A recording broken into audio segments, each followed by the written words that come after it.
Life by Divine with Sue Dumais fosters deep healing and profound awakenings as she guides you to hear, answer, and trust the highest calling of your heart.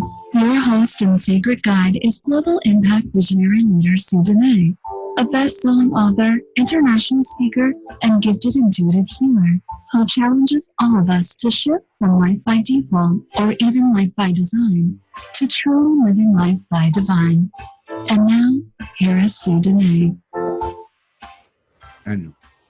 Welcome, everybody. I'm excited to be here with you again this week for Life by Divine.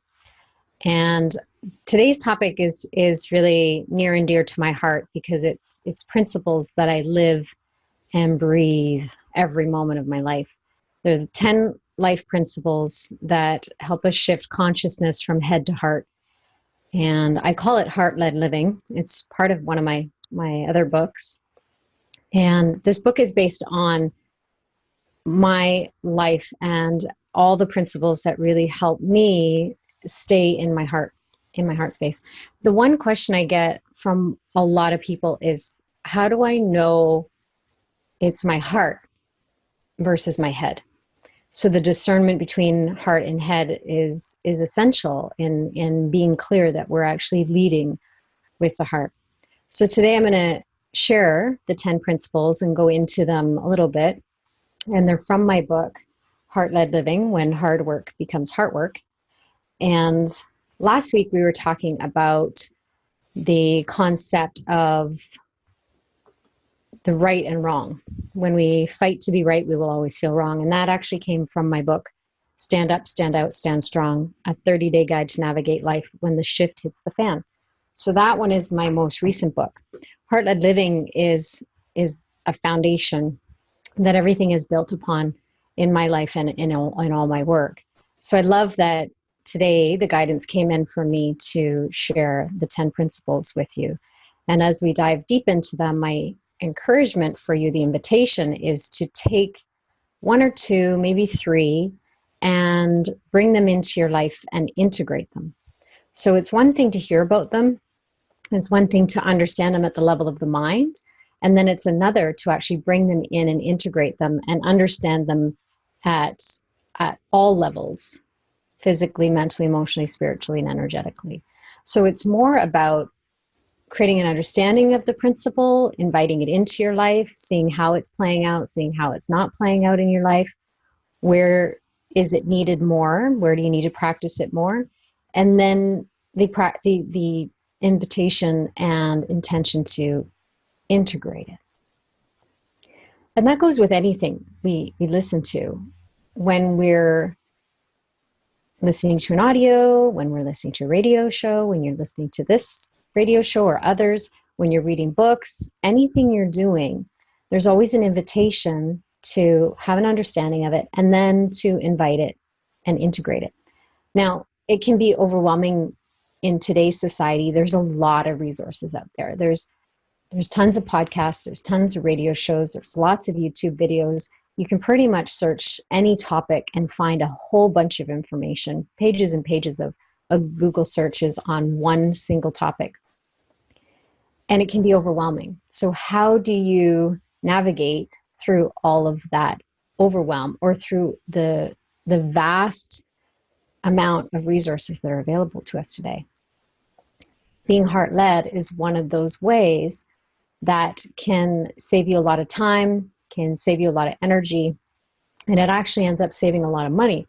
And I know for me, I've saved a lot of money since I started to be more discerning and allowing my heart to lead me to the resources and the workshops and the trainings and all those kinds of things.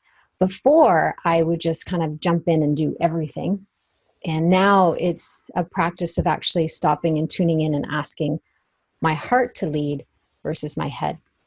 So what we're able to do when we bypass the mind and shift into the heart and let the heart take the lead is we're actually able to receive the true guidance, the truest guidance for our soul, what's for our highest good in this moment. And when we tap into that guidance, it's actually serving everyone, everywhere, all around us.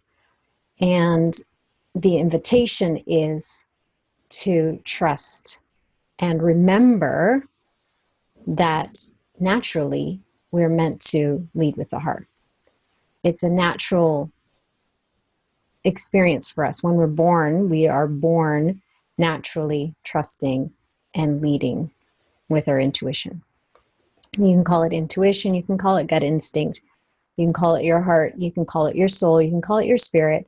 I have several different ways of describing it. I often call it the inner spirit and the heart. The heart and the inner spirit are the same. They whisper to us, they guide us, they lead us.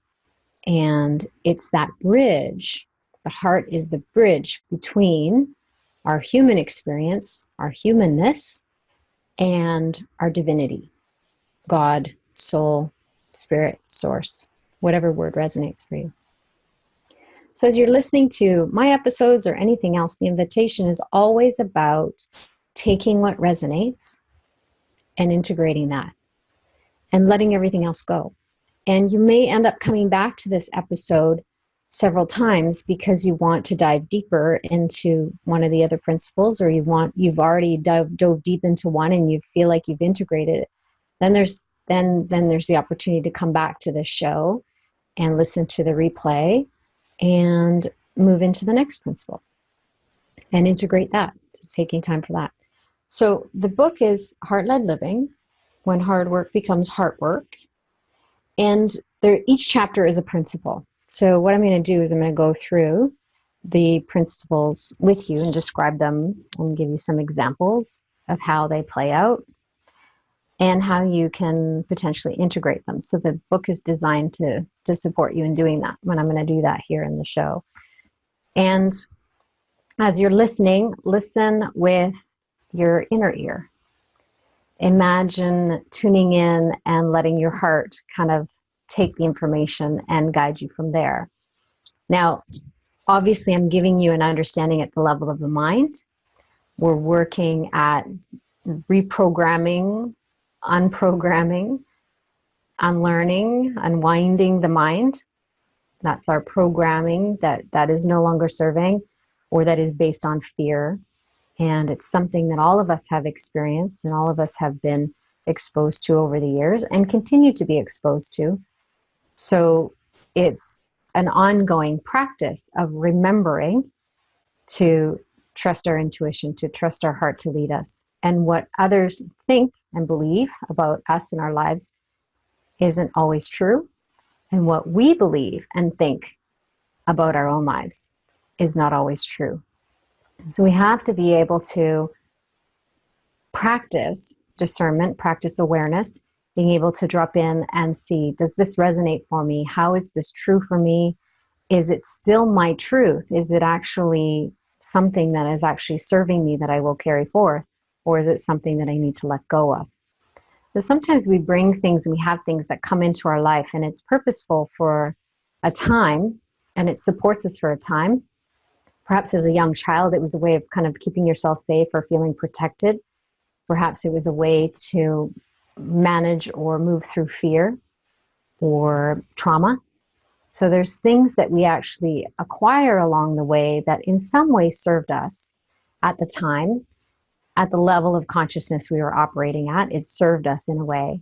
And then there's a time where we need to let it go. It's no longer serving. It becomes what I call a history anchor. A history anchor is something that we can kind of drag along for a while, but ultimately at one point or another, we'll get to the end of the chain. And then we feel kind of stuck in that trauma or stuck in that wound or stuck in the past somewhere. And clearing the history anchors is part of the process.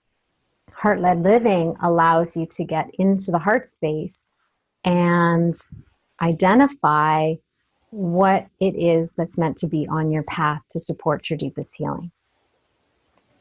And when you are able to heal all the blocks to love and you're able to heal your old wounds and clear all the past kind of history anchors and things that are holding you back, we're able to follow our heart and trust our intuition again. So really it's a process of remembering to trust, because we were born trusting. You can simply watch a child play, a young baby play, and you can see that they're just trusting their intuition. They're just following just a natural observing kind of energy.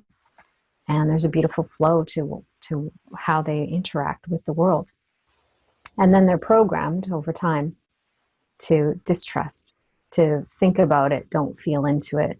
Where they're taught to analyze it, or, let's weigh the pros and cons. So we're taught to actually get out of the heart and into the head.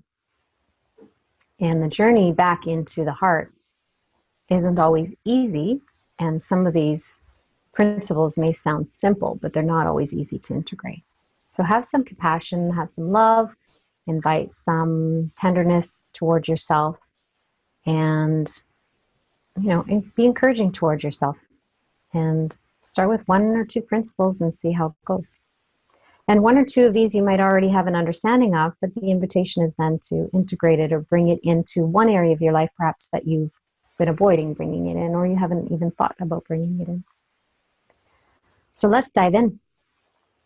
The first chapter is be willing to heal. The first principle is be willing to heal.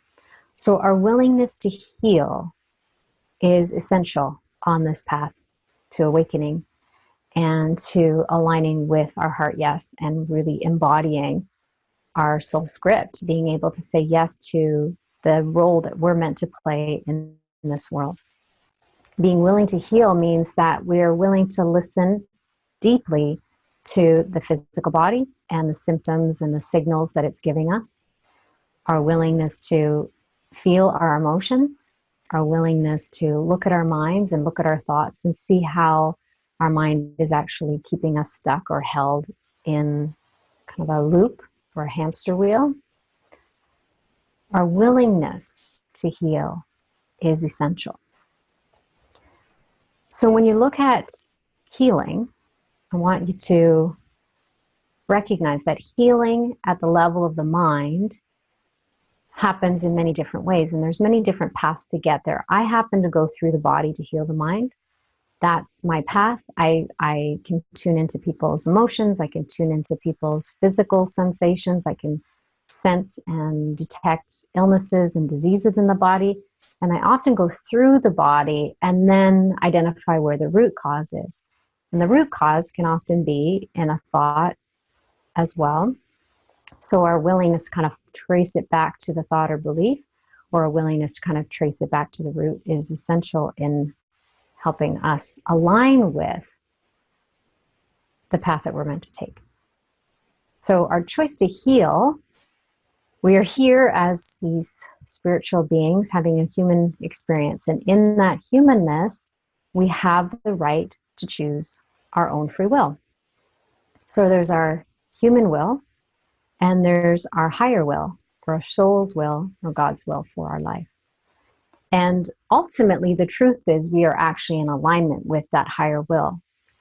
But at the level of the human experience and the human mind, we need to be willing to choose healing. I'm willing to heal the thoughts and beliefs that are no longer serving. I'm willing to heal my physical body. I'm willing to heal and feel and express my emotions in order to free myself from those emotions and that density. So our willingness to heal is key. And our spirit or our soul can't intervene without the human will acknowledging, yes, I am willing to heal. I'm willing to say yes to healing. So as we say yes to healing, we can look at how it shows up in our lives. And often what happens is we kind of get these little taps on the shoulder, and these little taps on our shoulder can be resistance in some form, and often it's in the physical body. So we can have an emotional upset, or we can have a physical feeling or sensation in the body. And if we learn to actually really listen to the subtleness and get more attuned to the subtleness, we'll actually start to catch those nudges when they're just like feathers or taps on the shoulder. If we ignore that tap on the shoulder, then it gets a little bit more of a push or shove, sometimes maybe a punch in the shoulder. And if we ignore that, then we may end up hitting a wall or getting the metaphorical 2x4. And that's where, if it's a shoulder thing, someone actually might end up with frozen shoulder, or they might end up with a dislocated shoulder or some other shoulder injury. So the body actually speaks to us constantly. It's actually constantly whispering to us and giving us guidance and showing us where our leftovers are and what still needs to heal. Our willingness to actually listen and tune in and create space for that awareness is essential in healing what's left over in the physical body. The next principle is choose love. And I mentioned this in an earlier episode, but I'm going to go into it again here so we have a clear understanding and a foundation. In every moment, I know many of you might have heard this before, in every moment we're making a choice for fear or for love. And in that choice, I see two teachers. There's the ego that teaches fear, and then there's spirit that teaches love. So spirit becomes this symbol of a bridge between our humanness and our divinity, or our humanness and the divine God, spirit, our soul, whatever it is. So it's that higher self and the lower self. And when we're able to make a conscious choice for love, then what we're doing is choosing spirit as our teacher. Again, we have to remember that we have a programmed, filtered mind, and everything is being filtered through that programming of fear. So when we're trying to make decisions at the level of the human mind, it actually limits the perspective we can hold, and it limits the choices that we believe we have. When we let go and ask spirit to guide us, like, show me the way, show me what love would do here, how would love respond, what would a choice for love look like, then that allows the divine to communicate with us and to work with us on that human level. So a choice for love and fear. Now we can go a little bit deeper, and I'll kind of teach the principles at the foundational level, and then there's a whole advanced level of the principles kind of going beyond the principles, but I won't go too far into that. So I don't want to overwhelm you with the ideas. But again, remember, take what resonates today, because what resonates today may be different than the next time you listen to this again. And when you come back to it, you might actually hear something that you couldn't hear the first time, because we've kind of removed a layer or a filter in the mind. When we look at love and fear, I love that there's a lot of teachings about a choice for love and a choice for fear. In every moment, we're either choosing one or the other. And I love that. It's a great concept. And I really appreciate going a little bit further. So I'm going to give you this piece because I feel like you're ready to go a little bit further with the idea that there is actually no fear other than in our programmed mind. And it's actually, when we see fear in the world, it's actually a call for love. Now, this is from A Course in Miracles.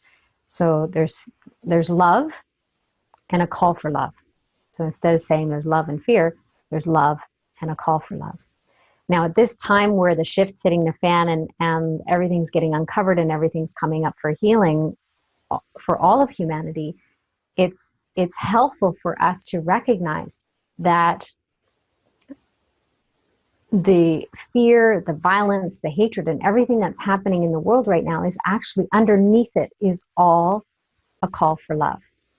So instead of meeting the hatred with fear or the violence with fear, we can actually meet it with love. And making a choice for love doesn't mean that it sounds kind, and it sometimes actually means that we're quite stern and solid, and that we kind of stand up for ourselves or stand up for somebody else. So a choice for love doesn't mean it's going to look loving. And sometimes it actually can sound very stern, or it can even sound like yelling sometimes to get people's attention. So really it's about, let me have the words, invite that spirit to work through you. Give me the words and give me the way the words need to come out so that this person can actually hear and receive the message in the way that they need it. And how they need it is not always how we think they do, how they need to hear it. The third principle is hold your light. I love this one. Now, I love all of them, but this one, these are principles that I've embodied, and hold your light is still one that I'm working on. It's a work in progress. And the idea of hold your light is, can you stand up inside yourself and feel solid no matter what's going on around you? Can you hold the high note or hold the light while others are in their space of darkness or expressing dark thoughts or heavy emotions? Can you meet them with compassion and tenderness, even in those dense emotions of hatred or grief or loss or helplessness? Holding your light is, in some ways, people can interpret it as being inferior, superior, kind of that superior, inferior experience, but it's not. It's actually a willingness to hold your intention of love, hold your light, and at the same time hold space for others to have their expression and to be where they are, and love them anyways.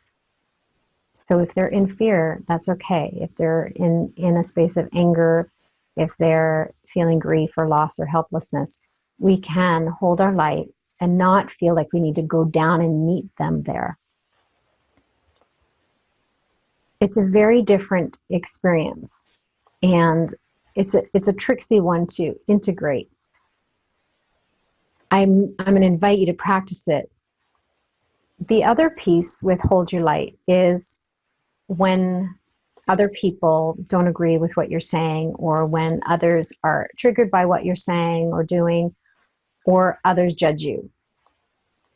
And I love the idea of having things be water off a duck's back. So you notice that when ducks go underwater and they come back up, the water just beads off their feathers. They don't get wet in underneath. And that's really how I see a lot of times when things happen outside myself, or when people are projecting their stuff on me, or perhaps I'm a symbol of what's possible for them, and that makes them feel bad in some way. Then they project it on me as blame or whatever it is. I do my best not to take that on, because it's not about me, it's about them. And so what I see is I see their projections coming toward me, and then I imagine them water off a duck's back, like just falling off me, like not even impacting me, and not even necessarily reaching me. Sometimes I actually feel like I have more of a filter out further from my physical body, so there's like a filter outside more in my energy field around me. So I can see and I can have compassion and I can witness them, but I don't need to take on their stuff, and I don't need to take ownership of what they're projecting on me. And I can allow that to be water off a duck's back. Now, if someone says something and I'm triggered by it, then that's my stuff. Then that's what I need to look at. That's what I need to clear. And if there's a trigger, if there's a hit, if it feels like there's a wound there, that someone's poking at it, then there's some leftovers that I need to look at within me. So there's water off a duck's back, and you actually genuinely can feel that and sense that and honor that. Or there's when it gets in and it hits you, then there's something for you to look at. So holding your light is about being the fullest expression of yourself in this world, unapologetically, without being arrogant. It's standing with unshakable confidence without feeling superior to another, because that's where the spiritual ego comes in, and that's a tricksy one to unwind from. And in the process of awakening, everyone has the experience of the spiritual ego, because the spiritual ego, the ego itself will evolve as you evolve, because its survival depends on it. So it finds a way. It's very tricksy, and it evolves and finds a way. It finds the language of love itself and pretends to be love, but it's fear. So when we hold our light and when we're really standing solid in that, we can do that from a place of loving guidance, feeling heart-led and in alignment, or we can feel like we're puffing up our feathers like the peacock and feeling like we're better than. So there's two levels that you'll need to look at. There's two sides of that. that discernment is really essential. So discernment is the ability to identify when you are heart-led and when you're not, when it's heart versus head. Discernment is really essential as well when you're looking at, is this spirit or is this ego? The fourth principle is take inspired action only. And I'm going to share about this one, and then we're going to take a short break to give you kind of little sound bites of these. But take inspired action only is the idea of letting the action come from within, from your heart versus from your head. So I know many of you can probably make a big long to-do list or a big long task list, and that would all be a head process. When we are taking inspired action, there's an action that comes from within that's like, it's like a nudge, or it's like a gentle kind of guided hand towards something. It's a feeling, it's an expansiveness, it's a yes towards something.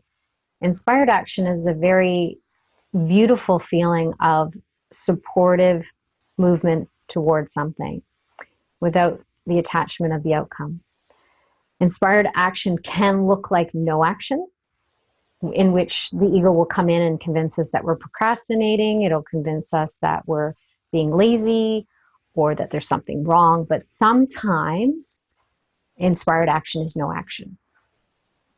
And being able to discern between ego action, what the ego wants us to do, or operating from a place of fear, I should get it done, the shoulds, the woulda, shoulda, couldas, and those kinds of energies are usually forced or pushing or forcing in some way, and they don't feel the same as inspired action. Inspired action feels like a movement toward, like a force kind of drawing us towards something. It's like a yes toward it. And often forced action feels like we have to, or we should, or that sort of thing. Now, taking inspired action, sometimes we are resistant to what we're meant to be doing. Sometimes we're resistant. So it's not always that easy flow, expansive feeling. Sometimes our heart is leading us towards something, and then we feel resistance. And I talked about resistance in the first episode when we talk about the gap between what the mind thinks and the heart knows. That's resistance. Resistance can show up as behaviors, it can show up as avoidance, it can show up as procrastination, it can show up as illness, it can show up as physical sensations in the body. There's lots of things that resistance can show up. So the bigger the gap between what the mind thinks and what the heart knows, the bigger the gap between what you think you should do versus what your heart is leading you to do, the bigger the resistance you'll feel, or the bigger the resistance will show up. So we're going to take a short break, and when I come back, I'm going to go through the last 6 principles for heart-led living. And these principles are helping us shift consciousness from head to heart. And you're listening to Life by Divine, and we'll be right back. Are you looking for a career that will make your heart sing? Do you feel deeply and easily discern others' needs, hidden hurts, emotions, and blind spots? And you want to use your intuitive gift to guide others to greater success and faster healing?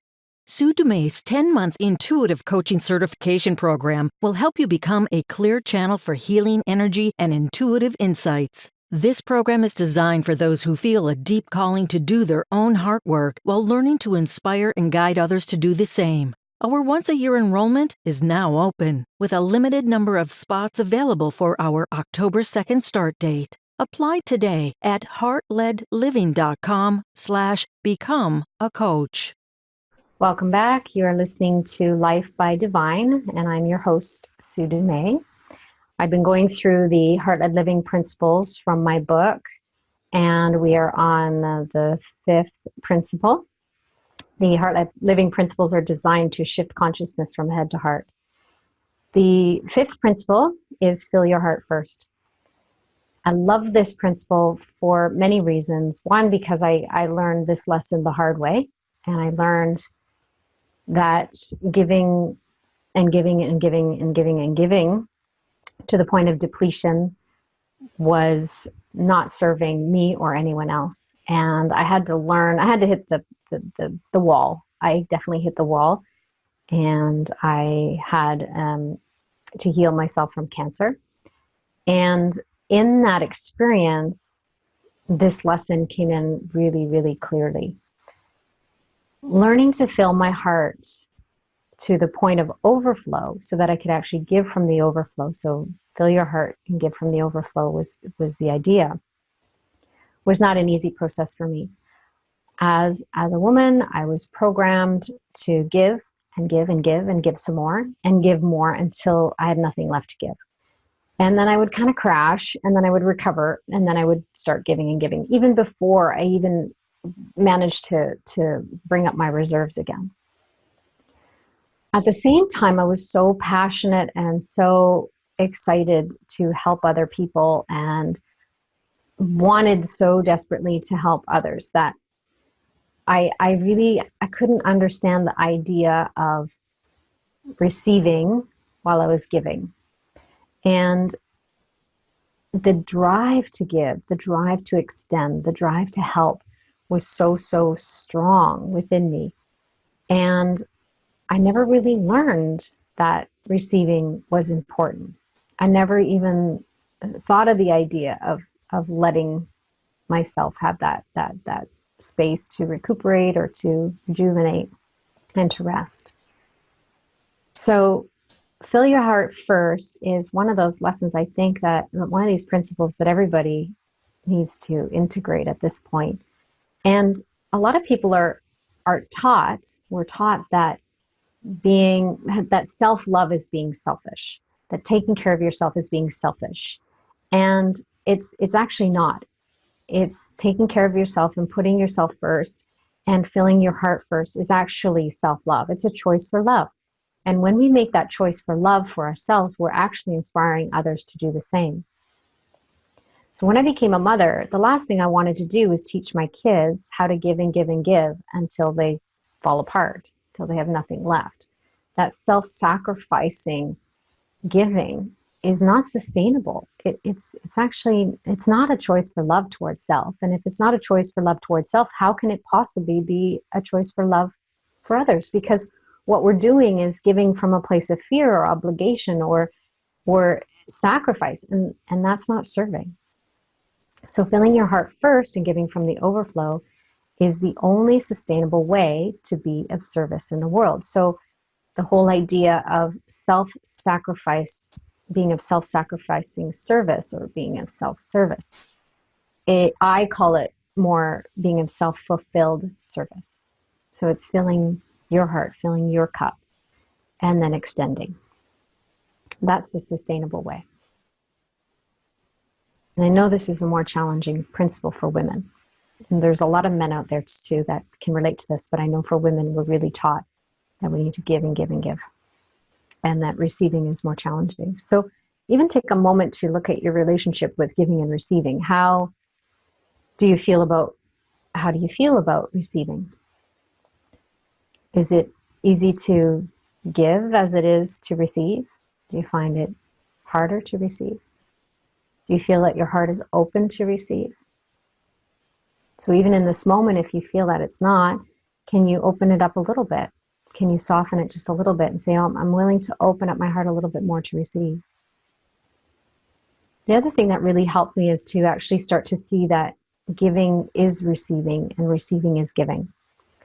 It's a two-way street. It's not a one-way street where we give, give, give. It's a give and receive at the same time, because in the extension, we're actually receiving. This is how the law of the universe works. When we give love, we receive love right away. But if we're closed to love, where does it go? We don't receive it. It's like putting an unwrapped gift on the table beside you and not receiving it. I often look at it as we have these spiritual banks. And if there's anything on a human level we're not open to receive, it goes into our spiritual bank. And trust me, everyone's spiritual bank is quite full right now and overflowing with all the things that we've been asking for. And it's a matter of opening our hearts and opening our entire beingness to receive, where we can allow actually the abundance that's there already for us to come into our lives.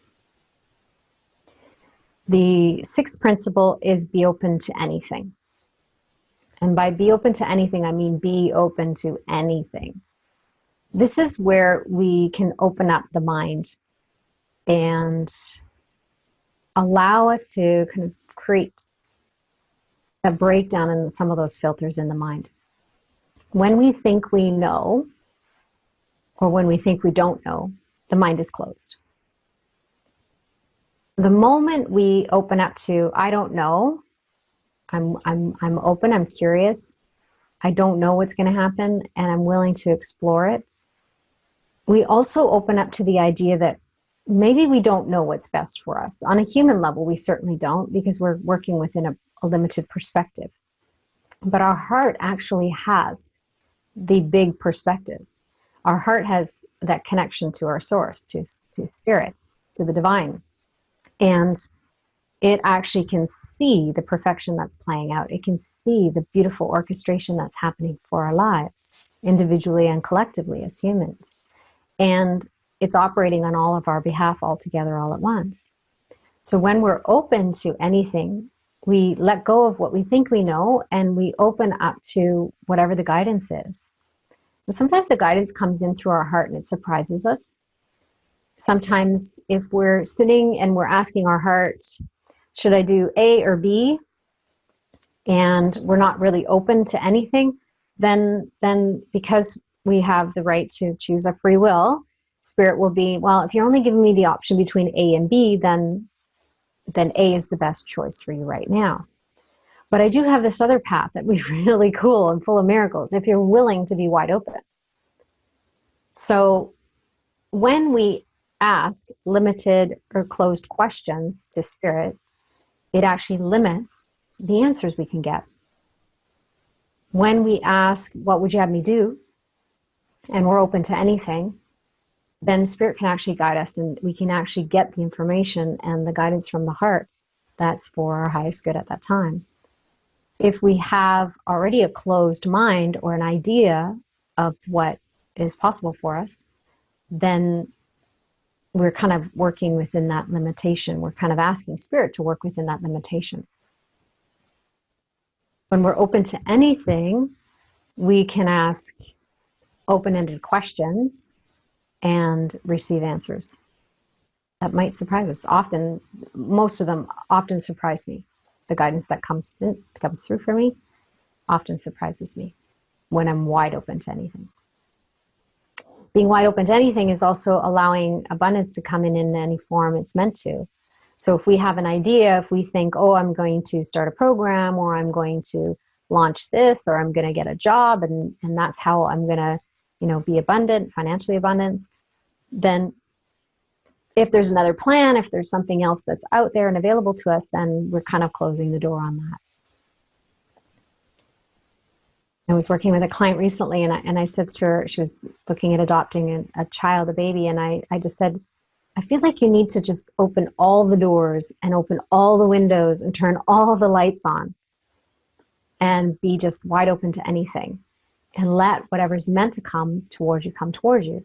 And I really like that image, and I continue to use it for myself. It's just like open all the doors, open all the windows, and just be wide open to anything that's meant to be on your path at this time. And it really shifted a lot in me around certain situations in my life that I was really trying to still figure out in my head and kept going between head and heart. So that's be open to anything. Be curious is connected to be open to anything, but this is the seventh principle. And this one is about an openness to the mind, being willing to try on different perspectives, but again, not having that judging filter to go through. So curiosity actually dissolves judgment in the mind. When we have a curious mind, we actually have an open mind. And so the levels of curiosity that I take people through is, the first level of curiosity is, I don't know, and it's okay. That's that level of acceptance. I don't know and it's okay. It's not a defeat, it's an acceptance. I don't know and it's okay. I think I know. I think in my head, I think I know, but I don't know, and it's okay. Accept. Then we shift to, I don't know, but I'm curious. That opens up for guidance. It opens up the mind for some other perspective, some other path. And I don't know, but I'm curious creates space for guidance. Then we shift to, I don't know, and I'm glad. And that was my favorite one. When that came in, so initially it was, I don't know, and it's okay. And then I don't know, but I'm curious. When I don't know and I'm glad came in, I was so like relieved. It was like, yes, thank God, I don't have to figure this out. I don't need to analyze and try and make everything happen. It's a surrender. It's a let go. It's like a trust in the universe to guide you and lead you, and your heart to direct you. And it only directs us moment to moment. And that's the beautiful thing. When we are curious, we actually are curious to try on different perspectives and to try to and be open to different paths that maybe in our mind we wouldn't have thought about or thought of. So I don't know, and I'm glad also gives me just a freedom to just not have to think and not have to try and effort and force. That doesn't work anymore anyways. So it was real relief, and it was actually quite a light feeling when we can embrace the idea, I don't know, and I'm glad. Now, you might not get there right away, so start with, I don't know, and it's okay. Or I don't know, and I'm curious. And see where you get from there. The 8th principle is be attached to nothing. This is a challenging principle for a lot of people, so I would encourage you to, if you're going to try this one on, take it for a ride for a little while, and see, there might be certain areas of your life where it's easier to integrate, and other areas where it's more challenging. In my book, Heart-Led Living, I speak about death and our attachment to people and relationships. And it was a really challenging chapter for me to write because it was shortly after I lost my grandfather. But when we talk about be attached to nothing, I mean nothing. I mean no humans, no valuables, no articles, no animals, like attached to nothing. Now, people might think that's like attached to nothing, kind of becoming detached or compartmentalizing, but that's not what it is. It's like our attachment actually represents the ego. The ego is placing meaning on those things, and if we don't have those things, then who are we? So who are we without that relationship? Who are you without that title? Who are you without that label? Who are you without the car? Who are you without the house? Who are you without the success? All those things need to be looked at. So be attached to nothing is number 8. Number 9 is lead with your heart. When we lead with our heart, it's essentially asking the mind to take the passenger seat and the heart to take the driver's seat. When we make a choice to lead with our heart, what we're asking is for spirit to guide us in every moment of every day, in every decision. This is how I live my life. Whether it comes to what I'm going to eat for dinner, whether the choice is, what am I going to do next? What would you have me to do? If I'm going to have a shower, if I'm going to speak on a certain stage, if I'm going to say yes to an event, all of the decisions, every single small one and every single big one, are all made with my heart. And I'm asking from that place because I know that the connection between my heart and the divine is operating on behalf of everyone. Now, sometimes the guidance that comes through my heart is challenging for me to integrate. Sometimes it means me saying no, and that's not always easy. And sometimes it means me doing something that scares me, and that's not always easy either. But I know from my experience and from my experience with thousands of my clients that leading with their heart is being of service to everyone, including them. Most people are leading with their head. Most people have their head driving the car and their heart in the passenger seat. And my invitation for you is to imagine letting your heart take the driver's seat and letting the mind come over and take the passenger seat. When we let the heart lead, we allow the mind to be used as the tool it was intended to be. The mind wasn't intended to be the leader. We were programmed to let the mind lead. We're taught that. But our true nature is actually to be heart-led, to be intuitive. We're intuitive beings. And when we allow the heart to lead and we allow the mind to take the passenger seat, the mind becomes the tool that it's meant to be. And it actually calms down. It quiets down because the mind just needs a task. It wants something to do. It needs a task. And if its task is to listen for the heart to speak and to follow directions, then that's what it'll do. Now, again, it sounds really simple, not easy to integrate because we've been trained the opposite. We've been trained to think about things. Our mind is very busy. It's been trained to analyze and to continue to kind of loop through things. So it does take some time to unwind that pattern in the mind. And there are specific tools that I teach a lot in the book, and then I'll be sharing with you over the weeks we're together with the radio show that can help you get out of your head and into your heart. And in doing that, the mind actually begins to calm down. The final principle is principle 10, which is expect miracles.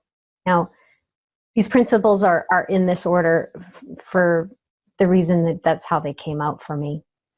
And just to share a miracle, actually, when I was writing this book, I wrote the book, and my publisher and my writing coach at the time said, don't worry about starting with chapter 1 and working to chapter 10. Just go wherever you feel guided to write. So kind of wrote the book in chunks, and I write chapter 5 and then I go back to chapter 1. So I had a map that I was following, some subtitles and chapter titles, and I wrote all the book.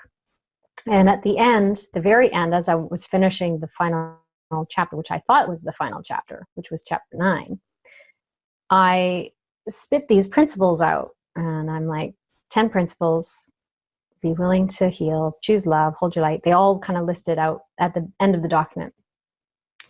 And then I went away and I had some treatment. So I had a rare toxicity. And I came back and I realized, oh, there's another chapter. So I wrote chapter 10. And curiously enough, my editor, I didn't think about the principles at the end. They were just spit out at the end. My editor actually came back to me and said, oh, what were you going to do with these principles? Were you going to expand on them? Were you going to do something with them? I'm like, I'm not sure. They just kind of came out at the end. I'm not sure what they're to do. What do you feel? And she's like, okay, well, sit with this for a minute. Try this on. And she said, what if the principles are the chapters? And immediately I felt this huge resistance, and I felt like I wanted to push her away from me because I was so done with writing this book. I just wanted to be done. I wanted it to be off to the publisher, and I just wanted to finish, get this off my plate. I didn't want to write anymore. And I said, okay, I need to sleep on this. Let me sleep on it. She's like, okay. So I went to sleep that night, and I woke up at 4 a.m. I got pushed out of bed, and I went down to my computer, and I started to look at the chapter content and the principles. And literally, I wrote down, be willing to heal, chapter 1, and it fit all the stories and the whole concept of what that chapter was. Chapter 2, choose love. It fit everything in there. Every chapter was actually totally in alignment with these principles, and I had no idea until I looked at it this way. The only thing I changed is I moved one story only because it actually applied to 2 different principles, and it could have been in either chapter. That was the miracle of me allowing the book to come through, and then being willing to listen to my editor, who was kind of coaching me through the editing part of it, and my willingness to hear what she had to say, and then to try that on, to move through my resistance and to actually really tune into my heart. I realized it was already taken care of. It was such a miracle to actually come out and go, wow, I didn't really have to do much. It was already in place. Those chapters were already the principles. And it was really fascinating to see that come together. When we look at expect miracles, that's the only expectation I have. I have no expectation at all. I do my best to have no expectations. And my only expectation is to expect miracles. Now, a miracle, according to A Course in Miracles, can be a shift from fear to love, a shift in perspective from fear to love. A miracle can be measured in many different ways, small miracles, big miracles. Every miracle is worth celebrating. It doesn't matter how big or small it appears on a human level. Every miracle is worth celebrating. And a miracle, something as simple as having an awareness and making a conscious choice for love, is an act for love. That's a miracle. Celebrate it. Here you're listening, maybe you have some space that opened up and you're listening to this episode and something resonates and you're like, oh, there's an aha moment you have or something that really kind of captures you. That's a miracle. Celebrate it. The energy of celebration around miracles actually allows more miracles to come in, because the joy and celebration of miracles attracts more miracles. The challenging part, I think, for most people is that miracles are happening all the time, every day, in every way, but we don't see them. We're so busy looking at what's not working or what still has to be done or, you know, what's next on the list, that we don't even stop to celebrate our successes or celebrate the miracles as they arrive. And I love doing this throughout the day, but also at the end of the day. Just take a moment at the end of the day and stop and say, okay, what are 2 or 3 miracles that I can celebrate right now? And just bring the feeling of gratitude into your heart for those miracles. And when you start to do that, you actually start to see more and more miracles that come. I was walking down the street just the other day and I saw someone smile at another person. And then I saw that person look at me and smile, and then I smiled. It was like just a little contagious smile. It was something so small. And it made me pause yesterday because I was reminded of it again. And someone walked by me and her hair was like beautifully colored and her clothes were so colorful. And I loved it. So I looked at her and then I turned back and I said, no, look back. And I looked back at her, I made eye contact and I smiled. Just like a smile, like, oh my God, I love your color. I didn't say it out loud, but I said that with my smile. And she smiled back. And it was just a really neat connection, just a miracle of connection. Something so small can make a difference in someone's life. And celebrating miracles every day is such a great way to experience more miracles.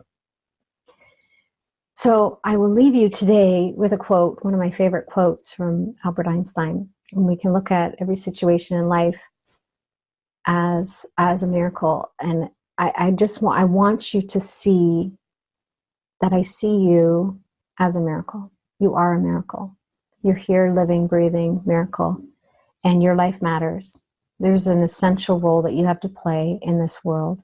And your willingness to play that role will impact the world on a global level.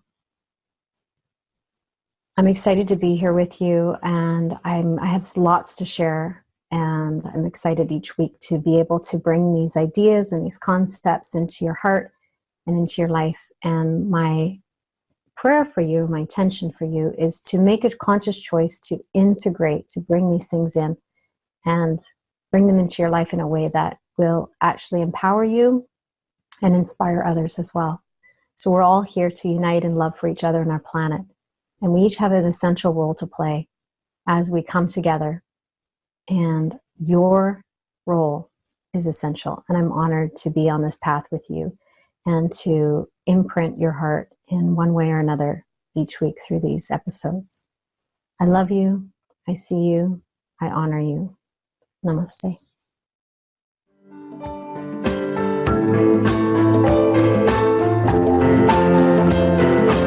You've been listening to Life by Divine with your host, Sue Dumais. Shift your consciousness from head to heart and enliven your soul as you discover how to live with your heart and live your own life by divine. Join Sue in the growing global Heart-Led Living community at heartledliving.com. That is heart, L-E-D, living.com.